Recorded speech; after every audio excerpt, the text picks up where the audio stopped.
الحمد لله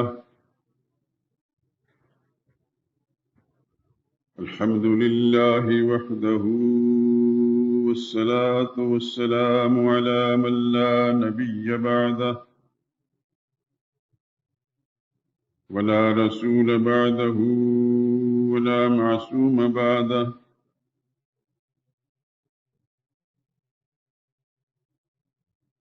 أما بعد، فإن خير الحديث كتاب الله، وخير الهدي هدي محمد صلى الله عليه وسلم، وشر الأمور محدثاتها، وكل محدثة بدعة، وكل بدعة ضلالة، وكل ضلالة في النار. أعوذ بالله من الشيطان الرجيم. بسم الله الرحمن الرحيم.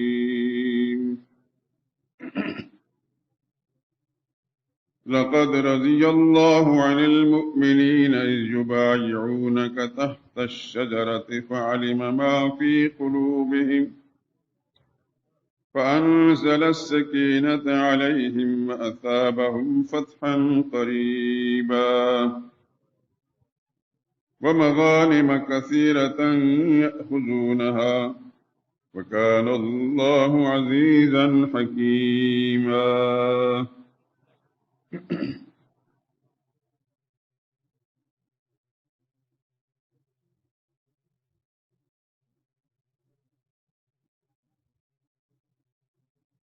یقیناً اللہ راضی ہو گیا ان ایمان والوں سے جو درخت کے نیچے آپ کے ہاتھ پر بیعت کر رہے تھے، اور جو سچائی اور اخلاص ان کے دلوں میں تھا وہ اللہ نے معلوم کر لیا، اور ان پر تسلی نازل فرمائی اور انہیں بہت جلد فتح عنایت فرمائی، اور بہت سی غنیمتیں جو انہوں نے حاصل کی، اور اللہ غالب حکمت والا ہے۔ سبحان ربک رب العزت عما یصفون، وسلام علی المرسلین، والحمد للہ رب العالمین۔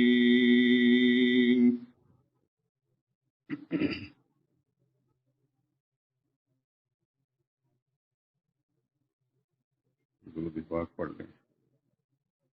اللهم صل على محمد وعلى آل محمد كما صليت على إبراهيم وعلى آل إبراهيم إنك حميد مجيد۔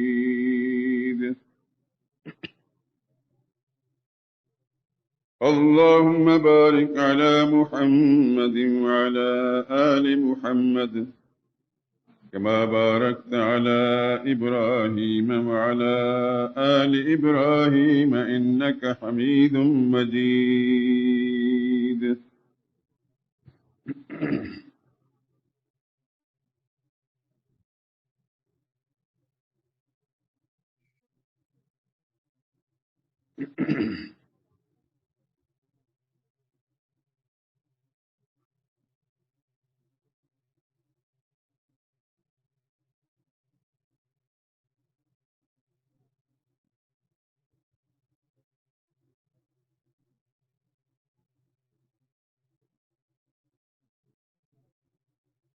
وہ داماد نبی جسے ہم سب عثمان کہتے ہیں، حیا والا غنی اور جامع القرآن کہتے ہیں۔ کوئی ظالم انہیں خائن کہے توبہ معاذ اللہ، اسے الزام کہتے ہیں، اسے بہتان کہتے ہیں۔ غنی تھے مال کیا ہے راہ حق میں جان تک دے دی، غنی تھے مال کیا ہے راہ حق میں جان تک دے دی، اسے ایثار کہتے ہیں، اسے احسان کہتے ہیں۔ انہی کے واسطے بیعت رسول اللہ نے لی تھی، انہی کے واسطے بیعت رسول اللہ نے لی تھی، جسے اللہ تعالی بیعت رضوان کہتے ہیں۔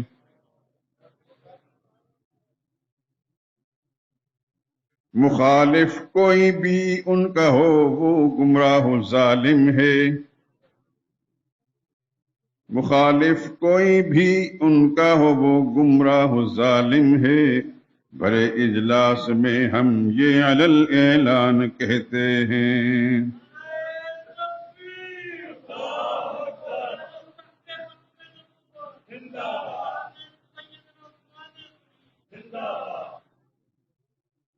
خدا شاہد ہے، صحابہ سب کے سب عالی تھے، عادل تھے۔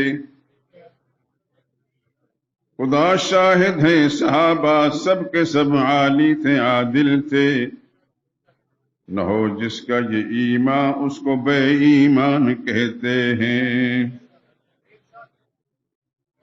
وہ انسان ہی نہیں بدگماں ہو جو صحابہ سے، وہ انسان ہی نہیں بدگماں ہو جو صحابہ سے، کہ انسان تو اسے انسانیت کی جان کہتے ہیں۔ صحابہ کی وساطت سے امین پہنچا ہے دین ہم تک، صحابہ کی وساطت سے امین پہنچا ہے دین ہم تک، اسی خاطر انہیں حجت انہیں برہان کہتے ہیں۔ وہ داماد نبی جسے ہم سب عثمان کہتے ہیں، حیا والا غنی اور جامع القرآن کہتے ہیں۔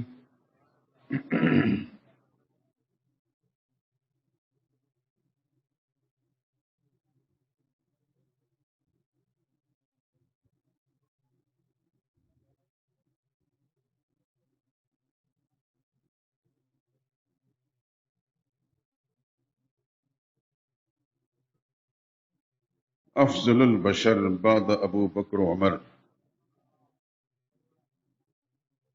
افضل البشر بعد ابو بکر عمر، زوج دو ہمشیرگان فاطمہ، دو گنا داماد و ہمشیر زاد رسول، کاتب الوحی، جامع و ناشر القرآن، سفیر بیعت الرضوان، خلیفہ ثالث و راشد و عادل و برحق،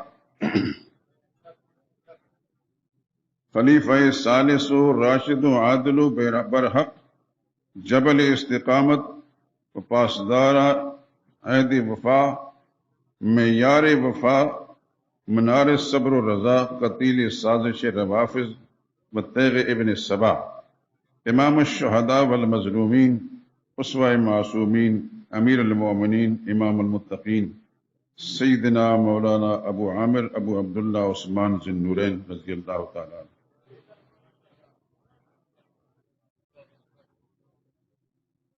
ہمارے ملک کے ایک بہت بڑے آدمی نے، یعنی بہت بڑے عالم نے، جو خود بھی بہت بڑے آدمی تھے اور بہت بڑے باپ کے بیٹے تھے،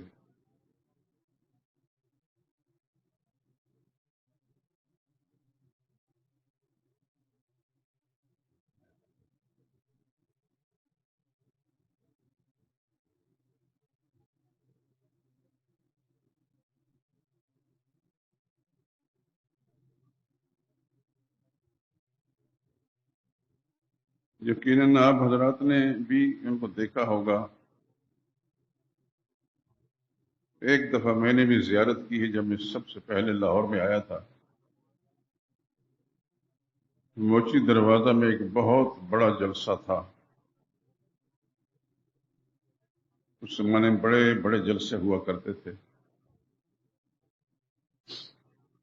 اسٹیج پر بڑے بڑے نامی گرامی خطبہ موجود تھے. انہوں نے یعنی جن کا میں تذکرہ کر رہا ہوں ہاتھ میں ایک کتاب تھی اور ایک قدم ان کا کوئی کرسی تھی یا کوئی پھٹا تھا، اس کے اوپر کھڑے ہو کر انہوں نے خطاب کیا. 3 گھنٹے تک مسلسل ان کا خطاب رہا. کئی لاکھ کا مجمع تھا. اس پر اس قدر سناٹا تھا کہ جیسے کوئی یہاں ہے ہی نہیں.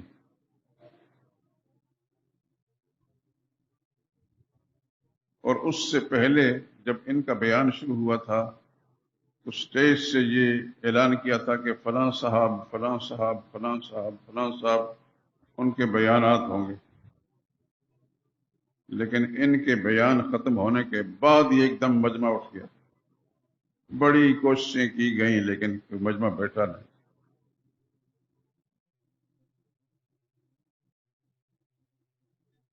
آپ سوچتے ہوں گے یہ کس کا نام لے رہے ہیں. یہ ایک ایسے انسان تھے جو صحیح نسب سید تھے.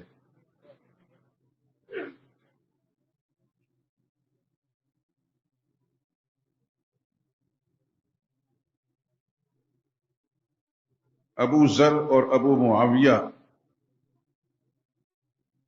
یہ 2 لفظ کو اپنے نام کے ساتھ لکھا کرتے تھے. سید عطاء المحسن اب عطاء المنعم شاہ بخاری رحمت اللہ تعالی علیہ، یہ سید عطاء اللہ شاہ بخاری کے بڑے صاحب. سید عطاء المنعم بڑے عالم تھے، بڑے عالم تھے. اتنے بڑے عالم تھے کہ میری طرح کے لوگ ان کے علم کے جو حدود ہیں ان کو اندازہ بھی نہیں کر سکتے. یہ الگ بات تھی کہ وہ ملتان میں رہتے تھے اور اپنا کوئی مدرسہ نہیں تھا ان کا. سچ کہنے والے تھے. عطاء اللہ شاہ بخاری کے بیٹے تھے وہ، اور اس کے بعد 3 صاحبزادے اور سچ کہنے والے تھے. اور سچ کی بنا پر لوگ بڑے بڑے ذی علم اور میں کیا نام لوں ان کو پسند نہیں کرتے تھے.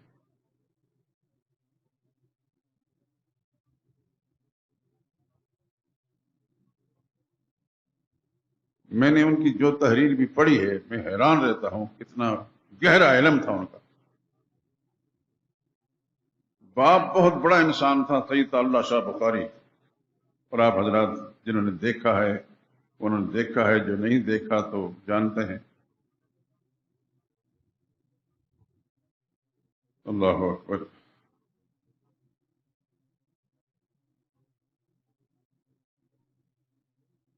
ہم نے نہیں دیکھا، ہم نے صرف تذکرے سنے ہیں اور ان کی تصویریں دیکھی ہیں. سنا یہ ہے کہ رات کو مغرب عشاء کے بعد ان کا بیان شروع ہوتا تھا تو فجر کی نماز ہو جایا کرتی تھی.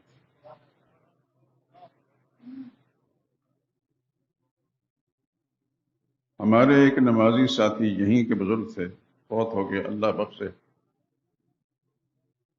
انہوں نے خود بیان کیا کہ ہم لوگ رات کو شاہ صاحب کے جلسے میں جاتے تھے. کرسیاں تو ہوتی نہیں تھی، کچی زمین ہوتی تھی.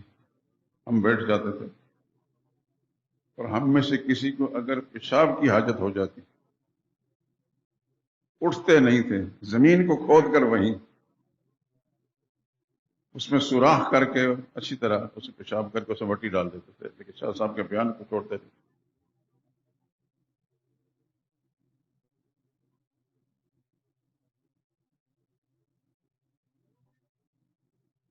دنیا عیسائیت نے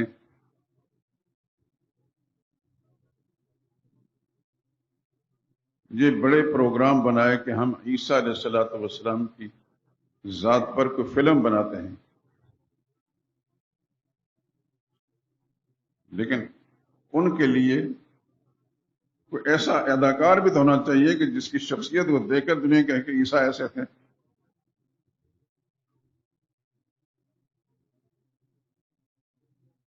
انہوں نے کہا کہ ہماری نظر میں پوری دنیا میں ایک انسان ہے، وہ عطاء اللہ شاہ بخاری ہے. لیکن عطا اللہ شاہ بخاری ہمارے قابو میں آنے والے انسان ہیں۔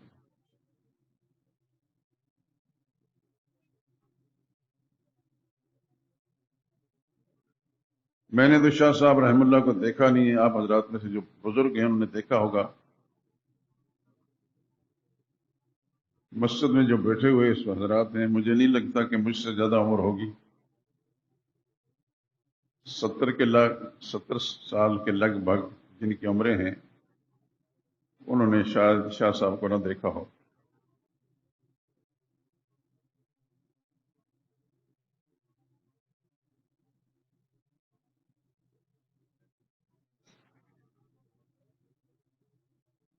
مجھے ایک بات یاد آئی، ہمارے ایک عالم بیان کر رہے تھے، شاہ جی رحم اللہ کے بیان کے دوران کسی شخص نے، کسی بزرگ نے، بابے نے یہ پوچھا، شاہ جی ایک مسئلہ تو بتائیں، مردے سنتے ہیں کہ نہیں سنتے؟ تو شاہ صاحب نے اپنی اینک ہٹا کر اس طرح مڑ کر دیکھا، کوئی کام ہے ان سے؟ تو کہنے لگے نہیں کام نہیں ہے، میں صرف مسئلہ پوچھتا ہوں۔ شاہ جی رحم اللہ نے فرمایا، اچھا مسئلہ پوچھتے ہو؟ ایسا ہے کل جب مرو گے تو دیکھنا، سنتے ہوئے تو سن لینا، نہ تو پڑھے رہنا۔ پھر سنجیدگی کے انداز فرمایا، بابو میں تو 50 برس سے زندوں کے قبرستان میں آواز دے رہا ہوں، میری تو زندے بھی نہیں سنتے، مردے کس کی سنتے ہیں؟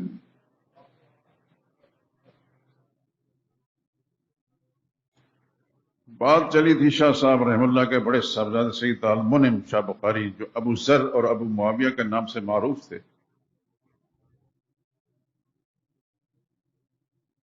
ان کی ایک تحریر مجھے پہنچی ہے، ان کی ایک کتاب سے میں نے فوٹو کرائی ہے۔ میں چاہتا ہوں کہ سیدنا عثمان رضی اللہ تعالیٰ کے بارے میں انہوں نے جو اشعار کہے تھے، ہیں تو فارسی میں، لیکن خدا کی قسم سمجھے نچوڑ ہے۔ وہ شاعر جی، بر فلک عدل مہر ما ہست غنی، بر فلک عدل مہر ما ہست غنی، شاہ ہست غنی بادشاہ ہست غنی، جو جامع مصحف الہ ہست غنی، یعنی جامع القرآن ہے، جو جامع مصحف الہ ہست غنی، دین است غنی دی پناہ ہست غنی، ہم زلف علی خالو حسنین، پھر 200 دلو خلد نگاہ ہست غنی، صدیق و عمر بہر دی سقف و عماد، بابست علی شہر پناہ ہست غنی۔ آخری شعر یہ سننے قابل ہے، سرداد نداد دست در دست یہود، سرداد سر دے دیا، جان کٹوا لی، نداد دست در دست یہود، یہودیوں کی بات نہیں مانی۔ سیدنا عثمان رضی اللہ تعالیٰ عنہ کے خلاف دنیا یہود تھی، اس لیے ان کو سبائی، عبداللہ بن سبا یہودی کی اولاد، یعنی سبائی کہا جاتا ہے آج بھی۔ سرداد نداد دست در دست یہود، حقا کے نشان لا الہ ہست غنی۔ اور ایک شعر جو آپ بچپن سے سنتے چلے آئے ہوں گے، سنا تو میں نے بھی تھا لیکن سمجھ میں نہیں آتی تھی، اب سمجھ میں آئی ہے۔ کہتے ہیں غریب و ساد و رنگی ہے داستان حرم، یہ تو سنا ہوگا آپ نے، غریب و ساد و رنگی ہے داستان حرم، اور اگلا مصرع اس کا غلط ہے۔ اگلا مصرع یہ ہے، نہایت اس کی عثمان ہے ابتدا حابیل، غریب و سادہ و رنگی ہے داستان حرم، یعنی قربانیوں کی داستان جو ہے بڑی عجیب ہے، لیکن اس کی نہایت اس کی عثمان ہے اور ابتدا حابیل۔ حابیل کے بارے میں آپ جانتے ہیں کہ آدم علیہ السلام کے 2 بیٹوں میں سے ایک بیٹے قابیل نے ان کو قتل کر دیا، انہوں نے ہاتھ کھڑا نہیں کیا، قرآن کریم میں موجود ہے۔ لئن بسطت الی یدک لتقتلنی ما انا بباسط یدی الیک، میرے بھائی اگر تو مجھے قتل کرنے کے لیے ہاتھ اٹھائے گا، میں ہاتھ نہیں اٹھاؤں گا۔ بالآخر بھائی نے قتل کر دی، یہ دنیا میں پہلا قتل تھا۔ اور عثمان وہ ہیں مدینہ منورہ کے اندر صحابہ کرام اجازت مانگ رہے ہیں، ہمیں اجازت دیں، تو میں اپنی ذات کے لیے حرم نبی کو خون سے رنگین نہیں کرنا چاہتا، جان مجھے دینی منظور ہے لیکن اس جگہ خون نہیں بہانا۔ روئے زمین پر اس کی کوئی مثال نہیں ملتی، اس لیے کہ سر داد نہ داد دست در دست یہود، حقا کے نشان لا الہ ہست غنی۔ میں نے جو اشعار پڑھے تھے اس سے بھی آپ نے اندازہ کر لیا، اور یہ جو فارسی کے اشعار ہیں اس کی تشریح تفصیل میں جانے کی ضرورت نہیں ہے۔ سیدنا عثمان رضی اللہ تعالیٰ عنہ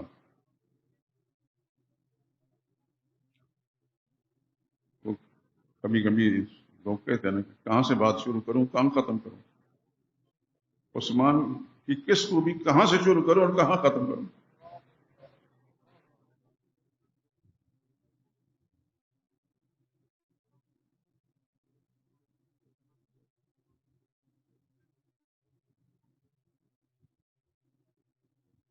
جتنے انبیاء اکرام علیہ الصلوۃ والسلام دنیا میں مبعوث ہوئے،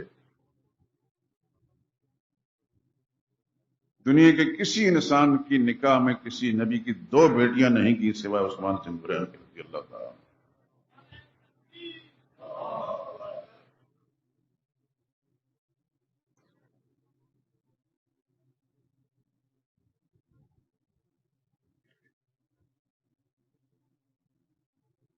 5ویں یا 6 نمبر پہ یہ مسلمان تھے۔ سیدہ خدیجہ، سیدنا صدیق اکبر، بعض کہتے ہیں سیدنا علی بھی تیسرے نمبر پر تھے، بہرحال اس باس میں کیوں 6 نمبر پر حضرت عثمان تھے رضی اللہ تعالیٰ۔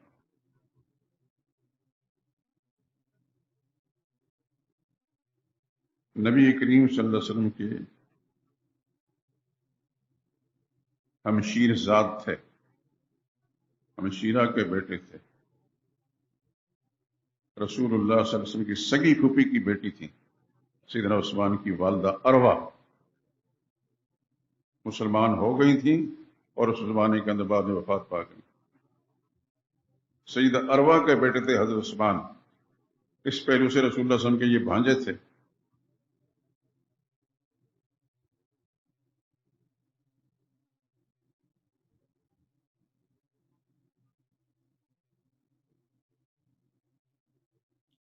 دنیا میں کوئی شخص عثمان کے علاوہ ایسا نہیں گزرا جس کو اللہ کے پیغمبر نے ایک بیٹی دی ہو، اس کی وفات پر پھر دوسری بیٹی دی ہو، اور اس کی وفات پر پھر کہا ہو کاش کہ میری 40 بیٹیاں بھی ہوتی، فوت ہوتی جاتی، میں عثمان کے نکاح میں دیتا جاتا۔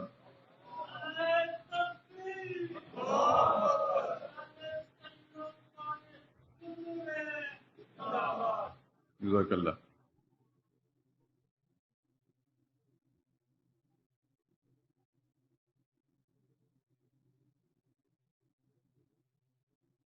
اس امت میں صحابہ کے دور میں کوئی شخص ایسا نہیں گزرا جس نے اللہ کے دین کی خاطر نبی کی فرمان پر، نبی کے ارشاد پر اس قدر مال خرچ کیا جیسے عثمان رضی اللہ عنہ نے خرچ کیا۔ اس کی کوئی مثال نہیں ملتی۔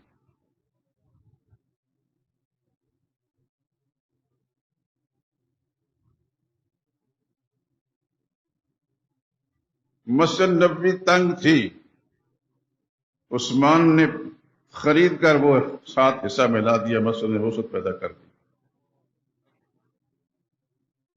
مدینہ منورہ میں مسلمانوں کو پانی نہیں ملتا تھا، ایک یہودی کے قبضہ میں ایک کنواں تھا جس کا صاف ستھرا میٹھا پانی تھا، وہ نہیں دیتا تھا مسلمانوں کو، اور اگر دیتا تھا تو بہت بڑی مہنگے پیسے لے کر۔ سرور کائنات صلی اللہ علیہ وسلم کے اشارے پر عثمان نے سارا کنواں خرید کر بڑی رقم خرچ کر سب مسلمانوں پر وقف ہم کر دی۔ آپ حضرات مدینہ طیبہ گئے ہوں گے اور گئے ہیں تو یقین دیکھا ہوگا، نہیں تو اللہ تعالیٰ آپ کو بار بار لے جائے اور وہاں دیکھنے کی توفیق دے۔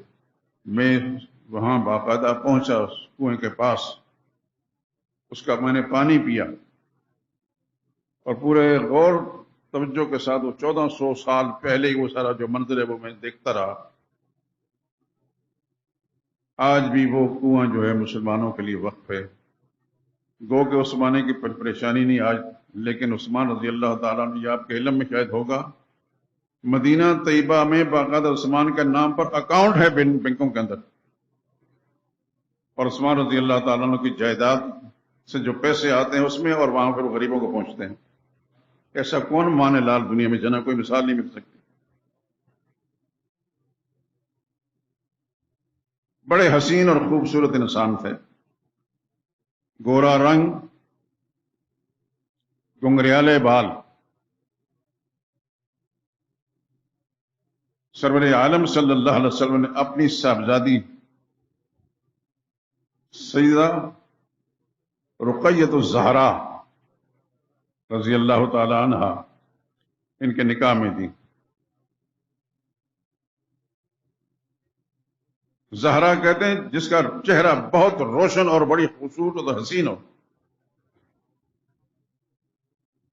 نبی کریم صلی اللہ علیہ وسلم کی چاروں صاحبزادیاں، ان کی جوتیاں ہمارے سر کے تاج، جوتیوں کے تلووں سے لگی مٹی ہمارے لیے سرمہ بصیرت، لیکن حضور صلی اللہ علیہ وسلم کی سب سے زیادہ حسین اور خوبصورت جو تھی حضرت رقیہ تھی رضی اللہ تعالیٰ عنہ۔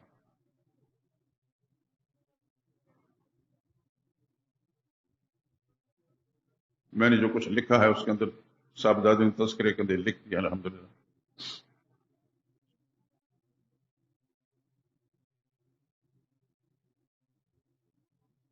جب ان کا نکاح ہوا سیدنا عثمان رضی اللہ تعالیٰ عنہ کے ساتھ،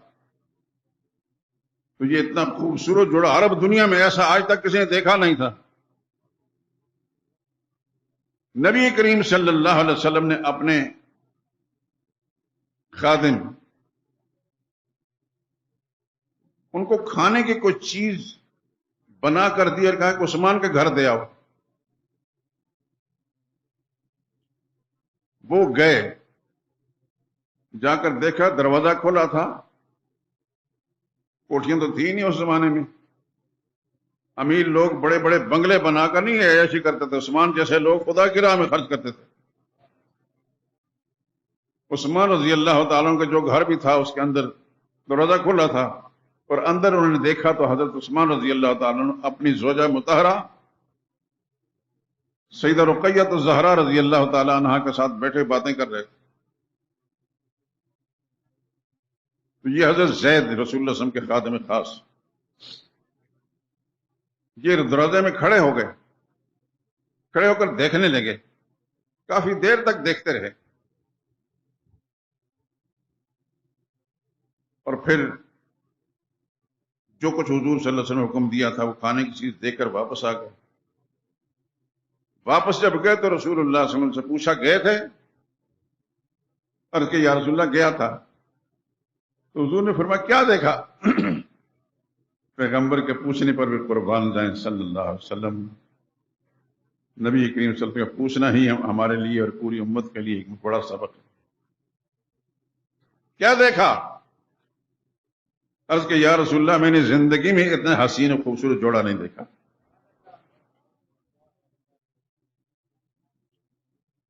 اور میں نے آپ کو شاید کسی موقع پر عربی زبان کے اندر جو شعر اس زمانے میں بولا جاتا تھا سنایا ہے۔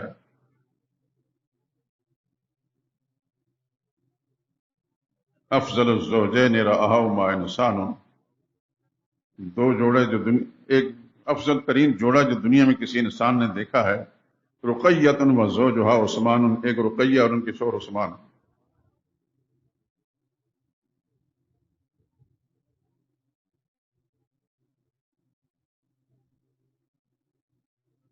اور مقبول الدعا اللہ کے نبی کی صاحبزادی ہیں، حبشہ کی طرف ہجرت کرنے والے لوگوں میں سے یہ جوڑا بھی تھا۔ سیدنا عثمان اور سیدہ رقیہ رضی اللہ تعالیٰ عنہ حبشہ میں جب یہ گئے ہیں، آپ حضرات جانتے ہیں حبشہ کا جو نجاشی بادشاہ تھا وہ بڑا نیک اور صالح طبیعت کا انسان تھا، مسلمان ہو گیا تھا لیکن رسول اللہ صلی اللہ علیہ وسلم کی خدمت میں حاضر نہیں ہو سکا،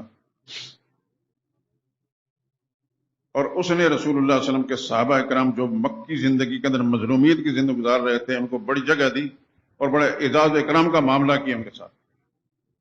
تو سیدنا عثمان رضی اللہ تعالیٰ عنہ بھی ان مظلومین میں سے تھے۔ یہ جب حبشہ پہنچے ہیں تو حبشہ کے لوگ آپ جانتے ہیں آج بھی اپنے حلیہ کے اعتبار سے اتنے خوبصورت نہیں ہیں جو دوسری دنیا کے لوگ ہیں۔ اس زمانے میں شاید ایسے ہی ہوں گے۔ یہ جب پہنچے وہاں مہاجرین میں سے تھے، ان کو کوئی خیمہ لگا کر دیا ہوگا، ظاہر کوٹھیاں تو نہیں بنا کر دی ہوں گی۔ تو سیدہ رقیہ تو زہرا رضی اللہ تعالیٰ عنہ کو جو وہاں کے نوجوانوں نے دیکھا حیران ہو گئے، اپنے دانتوں میں انگلیاں پکڑ لی، اتنی خوبصورت بھی کوئی عورت ہو سکتی ہے؟ خیر، سیدہ رقیہ رضی اللہ تعالیٰ عنہ سے جس حد تک حجاب ہو سکتا تھا کیا انہوں نے، لیکن کہ مسافر نے کس حد تک رہنا ہے؟ کون سا بنگلہ اور کون سی کوٹھی ہے جس کے اندر چھپ کر رہے؟ وہ حبشہ کے نوجوان جو ہے منڈلاتے رہے، گھوم گھوم کر وہاں آتے ان کو دیکھتے۔ یہ پیغمبر ذاتی تھی صلی اللہ علیہ وسلم رضی اللہ تعالی عنہ، یہ آج کے زمانے کی حسیناؤں کی طرح تو تھی نہیں کہ جن کے حسن و جمال کو دیکھنے کے لوگ آئیں تو پھر وہ اترانا شروع کر دیں۔ یہ پیغمبر ذاتی تھی، ان کو تکلیف ہوئی تو کچھ کر تو نہیں سکتی تھی، بس اللہ کے ساتھ بات کی، یا اللہ ان کے شر سے مجھے محفوظ فرما۔ سبحان اللہ، سبحان اللہ۔ کتابوں کے اندر لکھا ہے، ایک عرب عالم کی کتاب میں نے یہ پڑھا تھا کہ ایک ایک کر کے سب کے ساتھ ختم ہو گئے، اتنی مستجاب الدعوات، مقبول الدعات تھی۔ انہوں نے یہ نہیں کہا یا اللہ ان کو ہلاک کر دے، یہ کہا یا اللہ ان کے شر سے محفوظ فرما۔ اللہ کی اپنی مرضی ہے، کس طرح محفوظ فرمایا، ان سب کو خدا نے مٹا دیا۔ یہ تھی سیدہ رقیہ، ایک جھلکی میں نے آپ کو دکھائی محمد مصطفیٰ صلی اللہ علیہ وسلم کی سالگی سے دوسرے نمبر کی سالگی سیدہ رقیہ۔ آپ حضرات نے نام تو سنا ہوگا، لیکن زہرا کا لفظ میں جو استعمال کر رہا ہوں، زہرا اصل میں یہ تھی۔ ہر ایک کو اللہ تعالیٰ نے کو خوبی کو کمال دیا تھا، لیکن حسن و جمال کی خوبی خوبصورتی جو سیدہ رقیہ کو دی تھی۔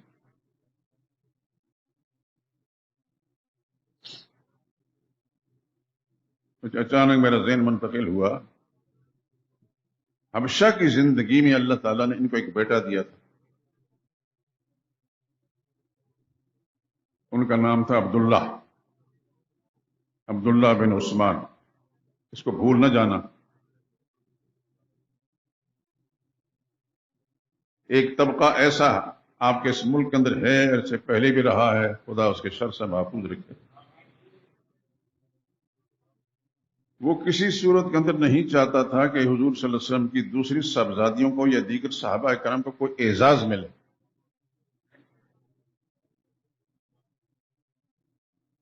تو انہوں نے یہ کہا کہ 6 سال کی عمر میں تھے، میری بات کو سن رہے ہیں، دھیان سے سنیں، عبداللہ بن عثمان 6 سال کی عمر میں تھے تو پاکستان کے بھولو پہلوان کی نسل کا ایک مرغہ اچھلا اور ان کی آنکھ میں چونچ ماری اور عبداللہ بن عثمان دنیا سے چلے گئے۔ سنا ہے یا پڑھا ہے؟ یقیناً پڑھا ہوگا۔ حضرت عثمان رضی اللہ تعالی عنہ کا کوئی نواسا جو سیدہ رقیہ رضی اللہ تعالی عنہ سے بطن سے ہو، اس کو ہمارا معاشرے کا ایک ملعون طبقہ ماننے کے لیے تیار نہیں۔ رسول اللہ صلی اللہ علیہ وسلم کا نواسا، سیدنا عثمان رضی اللہ تعالیٰ عنہ کا بیٹا، رسول اللہ کا نواسا، اس کے لیے یہ کہانی گھڑی گئی ہے کہ ایک مرغے نے ان کی آنکھ میں چونچ ماری، 6 سال کی عمر میں وہ راہی ملک کے عدم ہو گئے۔ یہ اتنا بڑا جھوٹ ہے۔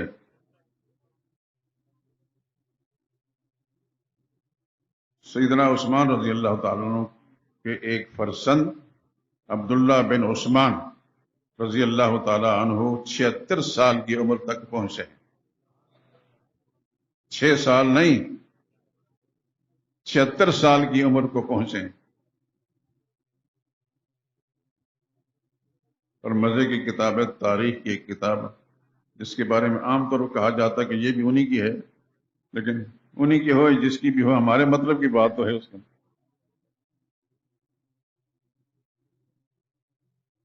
عبداللہ بن عثمان رضی اللہ تعالیٰ 76 سال کی عمر کو پہنچے، 6 سال کی عمر میں مرغے کے ٹھونگ سے نہیں گئے، تبھی موت خداوند قدوس نے ان پر لائے اور دنیا سے چلے گئے۔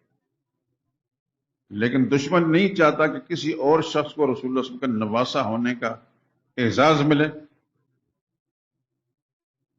اس واسطے انہوں نے شروع سے ہی مگس کو باغ میں جانے نہ دینا۔ آپ نے سکولوں کے زمانے پڑھا ہوگا ایک شعر، مگس کو باغ میں جانے نہ دینا کہ ناحق خون پروانے کا ہوگا۔ اب اس شعر کا مطلب سکولوں کے زمانے میں تو ہمیں سمجھ نہیں آیا تھا، دینی مدرسوں کے اندر جب آئے تو پھر اساتذہ جو اہل علم تھے انہوں نے سمجھایا۔ مگس کو باغ میں جانے نہ دینے کا مطلب یہ کہ مکھی جب جائے گی، اللہ اکبر،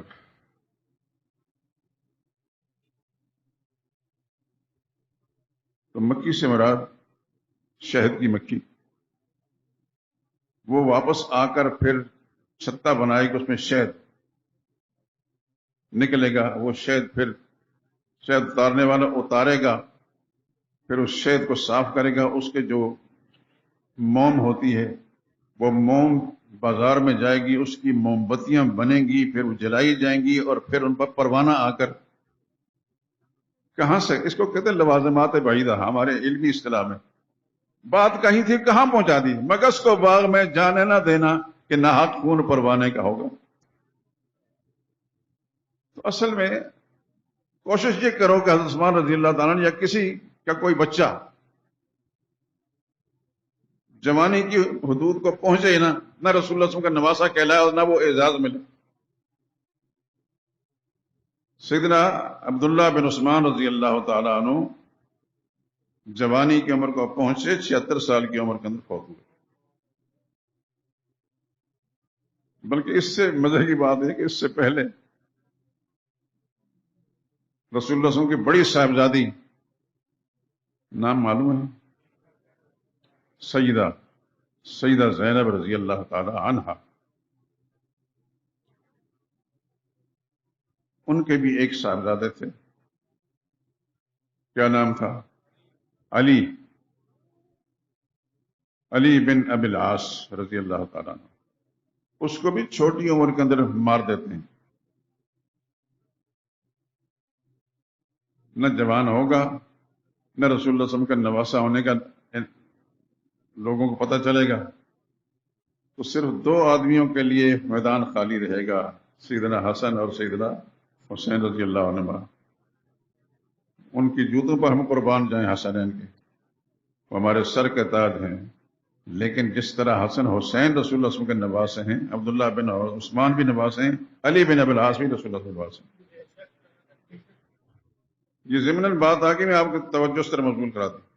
یہاں چلتے ہوئے ایک بات کہہ دیتا ہوں، آپ نے کتابوں میں پڑھا ہوگا، علماء سے سنا ہوگا، خدا کرے کہ علماء ایسی باتیں کرنے کی صلاحیت رکھیں، بس مجھے تو دکھ اسی بات کا ہے۔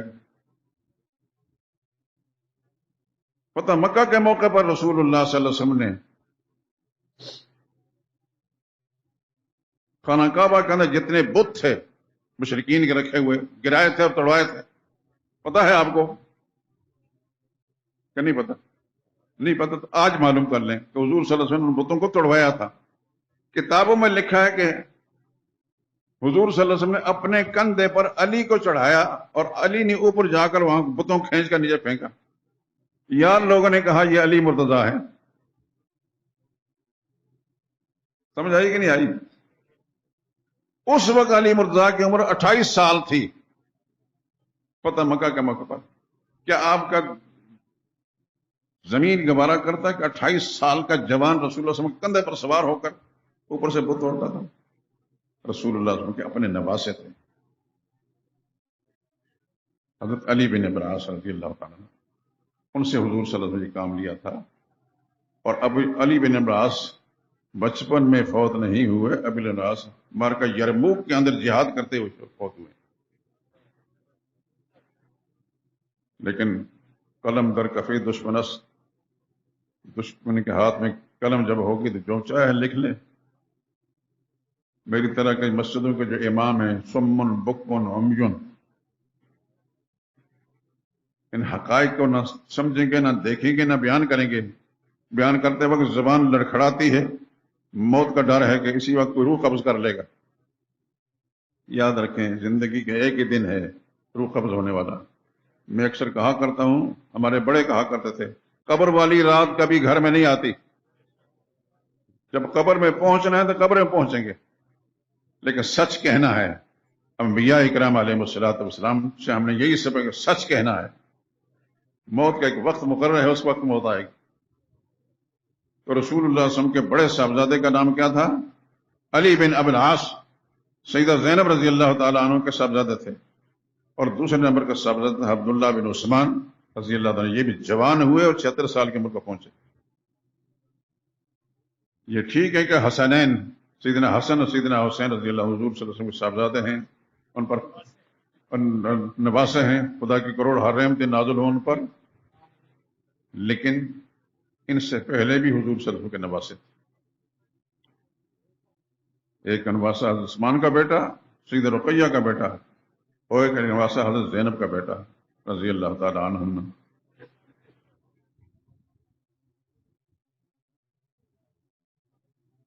سیدنا عثمان رضی اللہ تعالی عنہ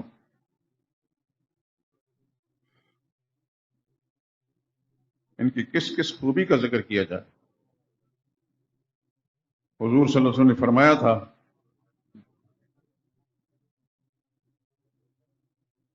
جس وقت غزوہ تبوک کے موقع پر رسول اللہ صلی اللہ علیہ وسلم چندے کی اپیل کی، حضور کی زندگی کی سب سے مشکل ٹائم یہ تھا.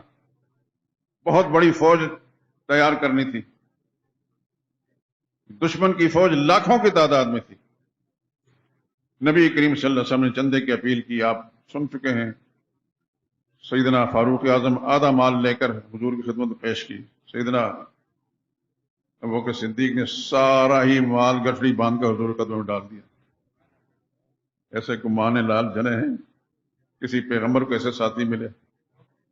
سیدنا عثمان رضی اللہ تعالیٰ عنہ کو معلوم ہے کہ 40,000 کا لشکر ہے، حضور نے تیار کرنا. اٹھ کے کھڑے، یا رسول اللہ 13,000 لشکر، 13,000 کا سارا انتظام میں کروں گا.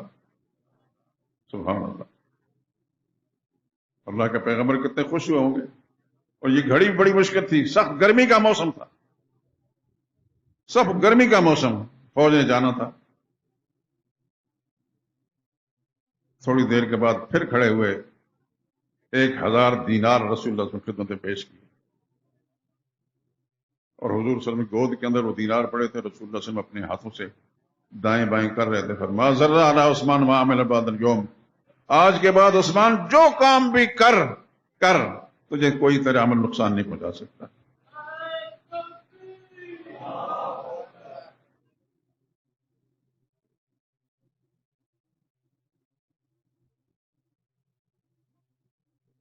اللہ اکبر. عائشہ صدیقہ رضی اللہ تعالیٰ عنہ فرماتی ہیں، ایک دفعہ نبی کریم صلی اللہ علیہ وسلم تشریف فرما تھے تو آپ کی ران مبارک سے کپڑا تھوڑا سا ہلا ہوا تھا. میرے ابا ابو بکر آئے، رسول اللہ صلی اللہ علیہ وسلم اسی طریقے سے بیٹھے رہے، کوئی بات کر کے چلے گئے. حضرت فاروق اعظم آئے، وہ بھی کوئی بات کر کے چلے گئے. حضور صلی اللہ علیہ وسلم ایسے ہی بیٹھے تھے. تھوڑی دیر کے بعد عثمان جب آئے تو رسول اللہ سنبھل کر بیٹھ گئے اور اپنے ران مبارک کو کپڑا ڈال دیا. میں یہ سارا منظر دیکھ رہی تھی. میں نے عرض کیا یا رسول اللہ میرے ابا آئے تو آپ نے کوئی خاص غیر معمولی حرکت نہیں کی اور حضرت فاروق اعظم کے لیے بھی نہیں کی, لیکن عثمان آئے ان کے لیے. تو میں عائشہ کیا کہتی ہوں, ساتوں آسمان کے فرشتے جو عثمان سے حیا کرتے ہیں, میں کیوں حیا نہ کروں؟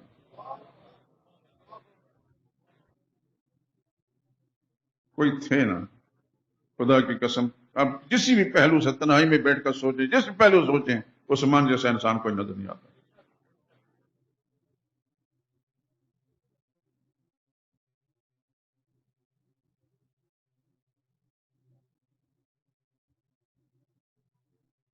ابن عساکر ہماری تاریخ کی کتاب ہے, بہت بڑی, 40 جلدوں میں کتاب. اللہ کے فضل سے میرے پاس ہے. اس کے اندر روایت ہے لا يدخلن بشفاعت عثمان 70,000.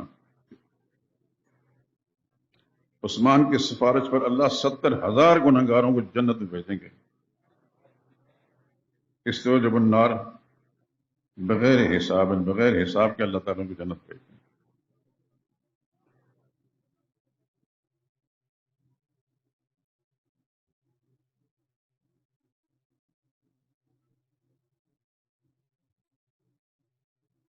ان اشد هذه الامه بعد نبیها حیا عثمان. حدیث کے اندر آتا ہے کہ نبی کے بعد صلی اللہ علیہ وسلم اس امت کے اندر حضرت عثمان سے بڑا حیا والا کوئی بھی نہیں. نبی کی ذات تو پہلے ہے, اس کے بعد عثمان سے بڑا حیا والا کوئی نہیں. کیا چیز تھی, کس طرح اللہ نے ان کو بنایا تھا.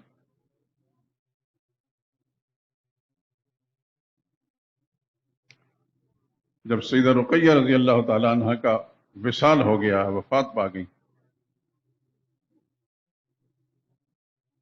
تو حضور حضرت عثمان رضی اللہ تعالیٰ بہت پریشان رہتے کہ رسول اللہ صلی اللہ علیہ وسلم کی صاحبزادی کا انتقال ہوگا, حضور سے رشتہ ختم ہو گیا, رشتہ نہیں ختم کرنا. افسردہ بیٹھے رہتے. رسول اللہ صلی اللہ علیہ وسلم کو جب اطلاع ملی تو حضور صلی اللہ علیہ وسلم اپنی دوسری صاحبزادی حضرت ام کلثوم رضی اللہ تعالیٰ عنہ کے نکاح لگے اور فرمایا ما زوجت ام کلثوم الا بوحی من السماء. یہ طبرانی کی روایت ہے. ام کلثوم میں نے عثمان کے نکاح میں دی اللہ کی وحی کے ذریعے سے کی ہے.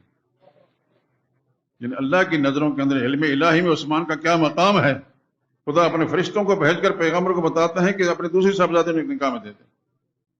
اور ان کا جب انتقال ہوا تو حضور نے فرمایا تھا 40 بیٹیاں بھی ہوتی, فوت ہوتی جاتی, میں سب عثمان کے نکاح میں دیتا.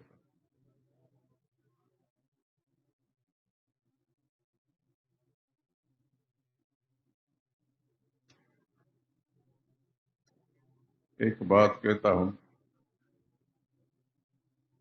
فیصلہ کرنا آپ کا کام ہے.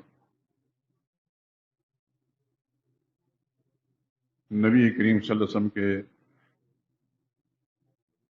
3 صاحبزادیاں, حضور کی 3 صاحبزادیاں بنو امیہ کے نکاح میں گئیں.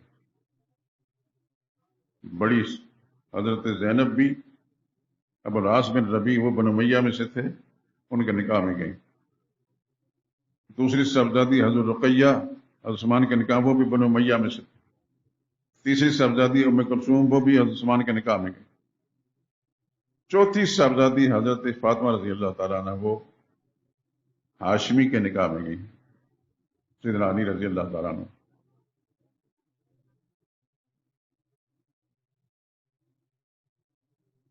ایک بات اور, بنو ہاشم میں سے کوئی ایک خاتون بھی نبی کریم صلی اللہ علیہ وسلم کے نکاح میں نہیں آئی. کبھی آپ نے سنا یا کبھی کتابوں میں پڑھا, غور کیا آپ نے, کوئی ہاشمی خاتون رسول اللہ صلی اللہ علیہ وسلم کے نکاح میں نہیں آئی. رسول اللہ خود ہاشمی تھے. اور یہ بھی آپ کو میں بتا دوں, شاید اس سے پہلے بھی آپ نے سن چکے ہیں مجھ سے, کہ خود رسول اللہ صلی اللہ علیہ وسلم نے اپنے چچا ابو طالب کو حضرت خدیجہ سے نکاح کرنے سے پہلے ابو طالب سے فرمایا حضور صلی اللہ علیہ وسلم کہ اپنی بیٹی ام ہانی کا مجھ سے نکاح کر دیں.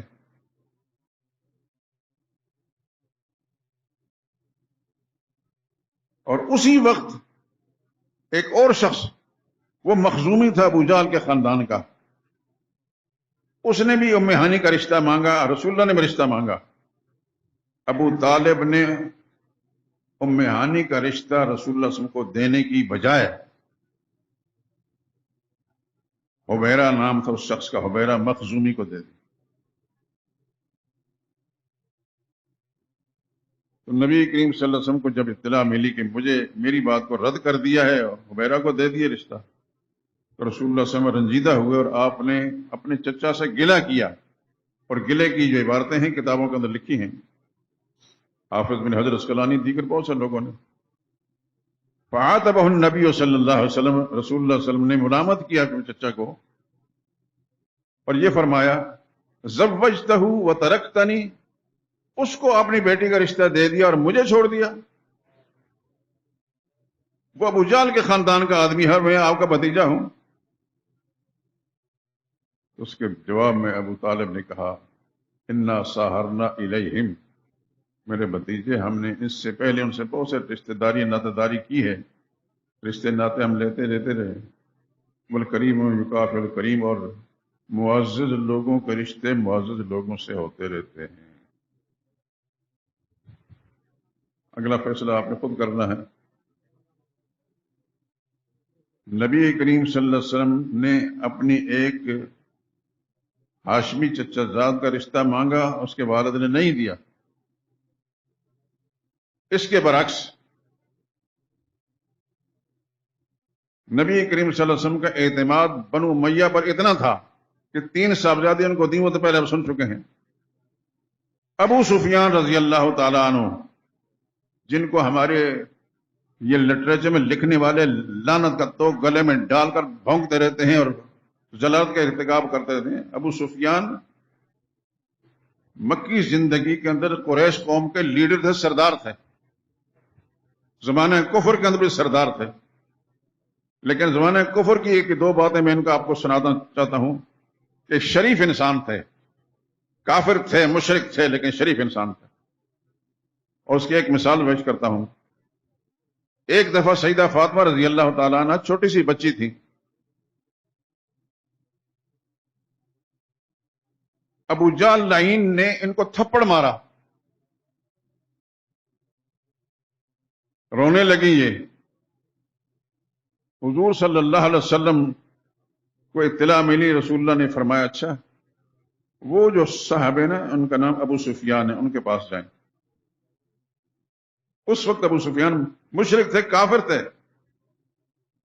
حضور نے فرمایا اس سے جا کر شکایت کرو کہ فلاں آدمی نے مجھے مارا ہے۔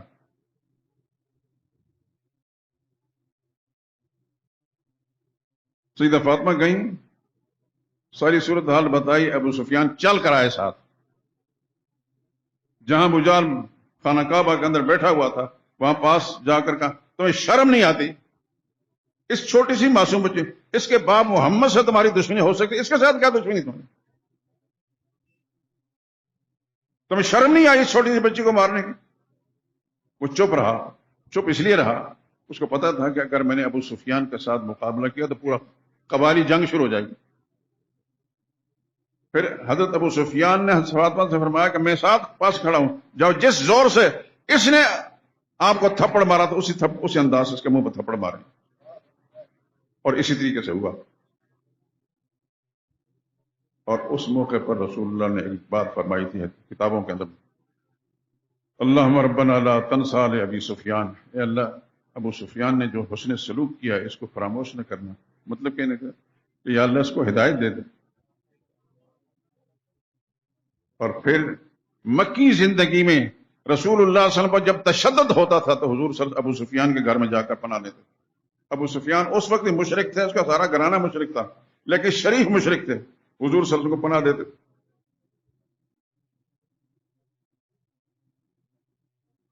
اور پھر فتح مکہ کے موقع پر جب مکہ معظمہ فتح ہو گیا، اس وقت کچھ لوگ مشرکین تو بھاگ گئے۔ حضور نے فرمایا جو بیت اللہ میں جا کر پناہ لے لے گا اس کو پناہ ہے، جو ابو سفیان کے گھر میں جا کر پناہ لے لے گا اس کو میں چھوڑ دوں گا۔ من دخل دار ابا سفیان فآمن، ابو سفیان گھر میں جو جائے گا اس کو امن مل جائے گا۔ کتابوں میں لکھا ہے کہ ایسا کیوں حضور نے فرمایا؟ اس لیے فرمایا کہ مکی زندگی میں جب رسول اللہ کی مظلومیت تھی، اس مظلومیت کے زمانے رسول اللہ سے اس گھر میں پناہ لیا کرتے تھے، آج اس گھر کو حضور صلی اللہ علیہ وسلم دار الامن قرار دیا۔ وہ ابو سفیان رضی اللہ تعالیٰ عنہ، ان کی ایک صاحبزادی حضرت، ان کا نام تھا رملہ، ام حبیبہ کے نام سے رسول اللہ صلی اللہ علیہ وسلم کی زوجیت میں آئی۔ اپنے سگے چچا نے رشتہ نہیں دیا، لیکن ابو سفیان کی بیٹی رسول اللہ صلی اللہ علیہ وسلم کے نکاح میں آئیں، ان کا نام ہے حضرت ام حبیبہ رضی اللہ تعالیٰ عنہ۔ یہ میں نے تھوڑا تقابل کر کے بتایا کہ ہاشمیوں کا رسول اللہ صلی اللہ علیہ وسلم کے ساتھ سلوک کیا رہا اور بنو امیہ کا سلوک کیا رہا۔ میں سمجھتا ہوں کہ آپ حضرات، اللہ تعالیٰ نے آپ کو صلاحیتیں بخشی ہیں سوچنے سمجھنے کے، فرق تو معلوم کر سکتے ہیں۔ یہی وجہ ہے کہ حضور صلی اللہ علیہ وسلم نے اپنی زندگی کے اندر بہت سے امی لوگ، ان کو حضور صلی اللہ علیہ وسلم نے مختلف جگہوں کے اندر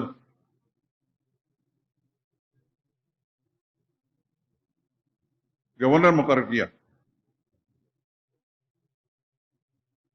مثلا عطا بن اسید یہ مکہ کے گورنر تھے، عثمان بن ابی العاص یہ طائف کے گورنر تھے، خالد بن سعید یمن کے گورنر تھے، عثمان بن سعید بحرین کے، یزید بن ابی سفیان تیمہ کے، اور ابو سفیان خود نجران کے۔ حضور صلی اللہ علیہ وسلم اپنی زندگی کے اندر جتنا اعتماد بنو امیہ پر کیا ہے، کسی اور پر نہیں کیا۔ آپ کو بڑا شبہ کتابیں پڑھتے ہیں، اور ان کے لوگوں کو حضور صلی اللہ علیہ وسلم نے گورنر مقرر کیا مختلف علاقوں میں۔ تو ابو سفیان رضی اللہ تعالیٰ عنہ اموی تھے، رسول اللہ صلی اللہ علیہ وسلم کے 2 داماد تھے، لیکن ایسا انسان تھا کہ آج تک چشم فلک نے ایسا نظارہ نہیں دیکھا۔